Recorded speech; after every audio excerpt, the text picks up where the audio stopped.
You kind of addressed the next questions I was going to ask you about procrastination, and I really like the way that you put all of that, so I think I'll let Dan ask his question. Okay. You've told us about different applications of writing, and you've told us about different steps in your writing process. Is there any one process or any one aspect of your writing that you particularly like? And conversely, is there one aspect that you just absolutely dread? Well, okay, so let's take the different kinds of writing. The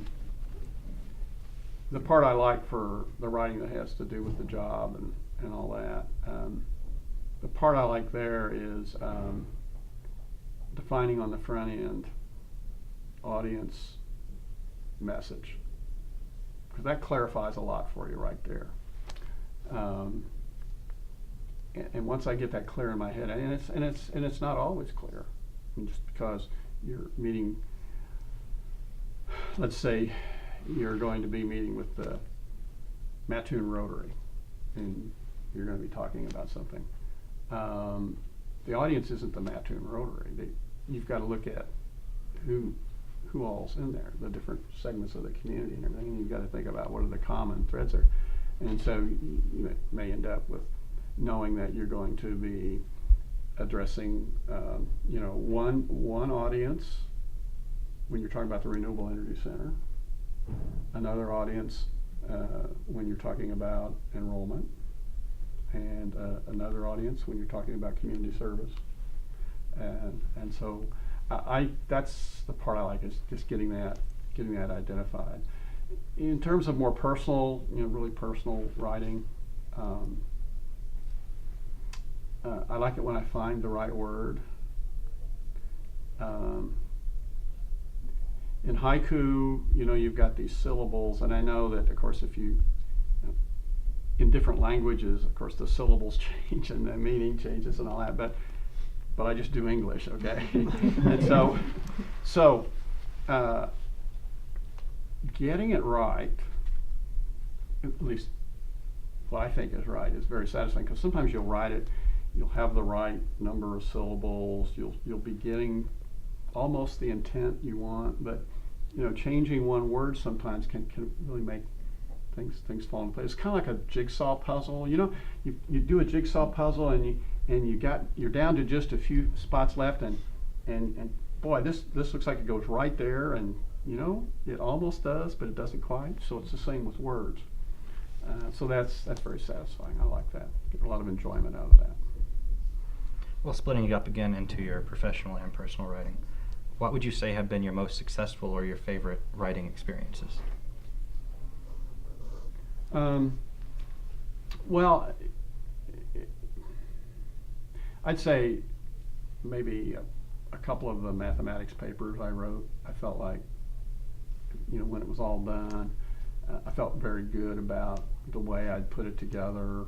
A lot of the stuff that I wrote was in applied mathematics, so I was wanting to strike the right balance, between theory and application, proofs, but also computational examples that show that the theorem not only is true because you proved it, but you actually can use it to compute solutions to certain kinds of equations.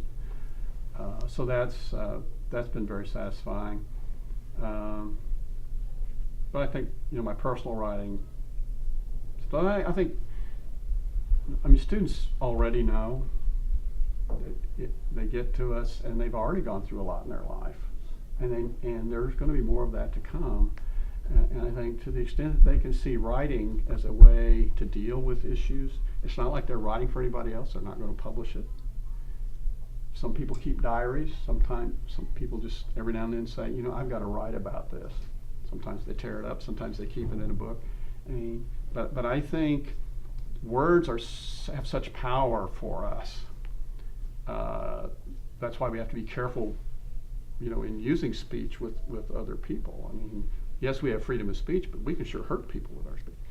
But the power of words enables us to deal with our own emotions too, and deal with the things that are happening to us in our life. So that's been satisfying when I've been able to face some of those things, deal with some of those things that way.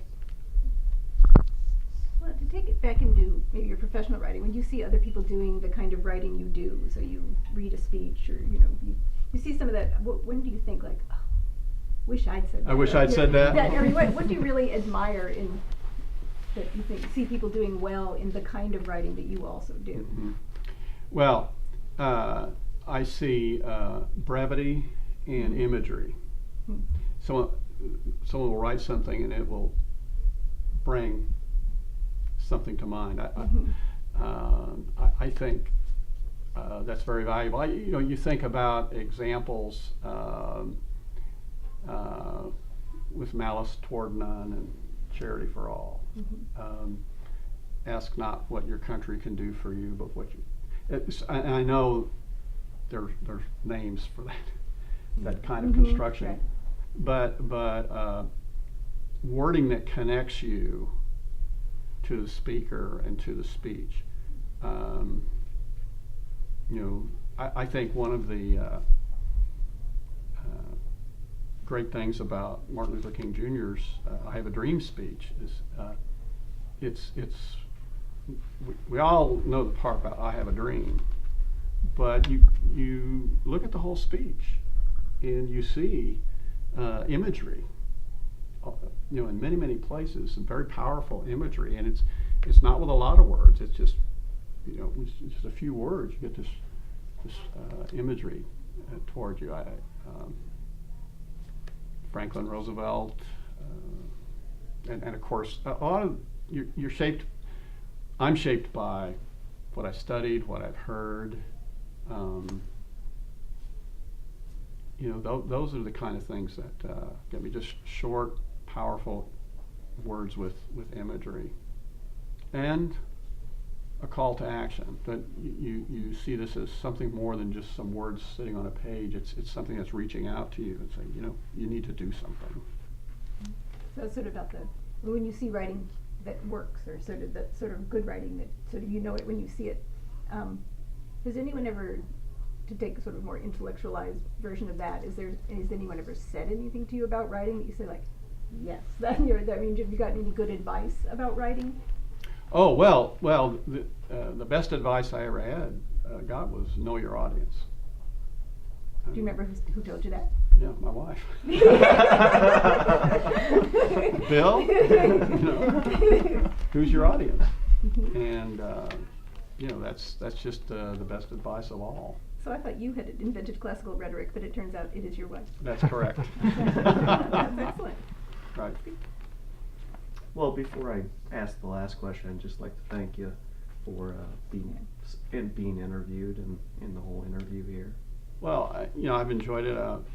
My undergraduate work was at a liberal arts college, and we wrote a lot, and it was a very formative experience for me because we've talked about different examples of kind of writing here.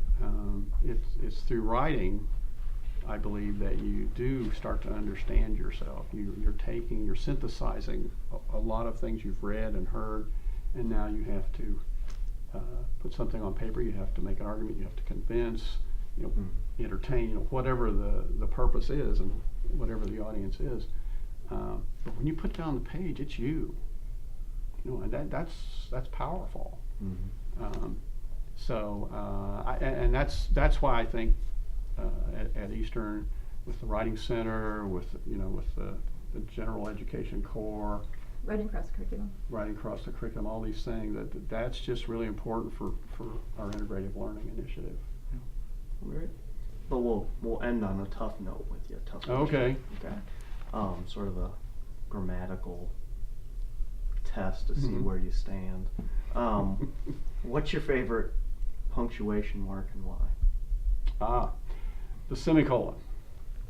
You're one of those people. I'm one.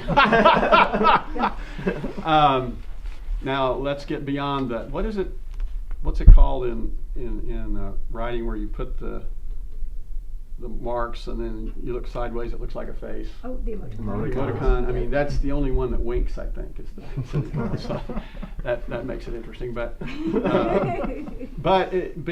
the semicolon, and I don't know how to I don't really know how to use it. I've read, was it Strunk and White, and but to me the semicolon shows promise that there's something very interesting to come. Now the colon just says, oh, well, here's a list. I know you can use it for more than that. And a comma says, oh, well, it's a comma, should it be there or not? You know, all that kind of stuff. But a semicolon, you say, whoa, wait a minute. This writer is doing something special here. And oftentimes that's the case. So that's my favorite. I think if you had asked me 20 years ago, I might have said the exclamation point, but email has affected my thinking on this, right? Because exclamation points in email, oh, what's going on with that person today? But semicolon, I try to use it. I think you can overuse it. If you have too many of them, then you start throwing in long dashes. Right. You can keep going. Right. So, yeah, the semicolon. It's just the most interesting, and partly because it's a little harder to know how to use.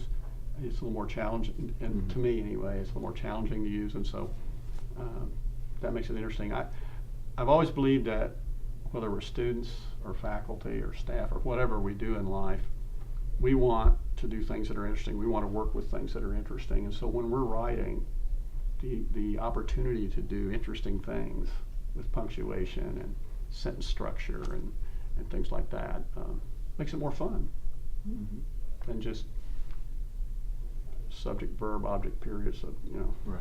Yeah. Well, thank you. My pleasure. I've enjoyed the conversation. Thanks very much. Thanks. Thank you. Okay. All right.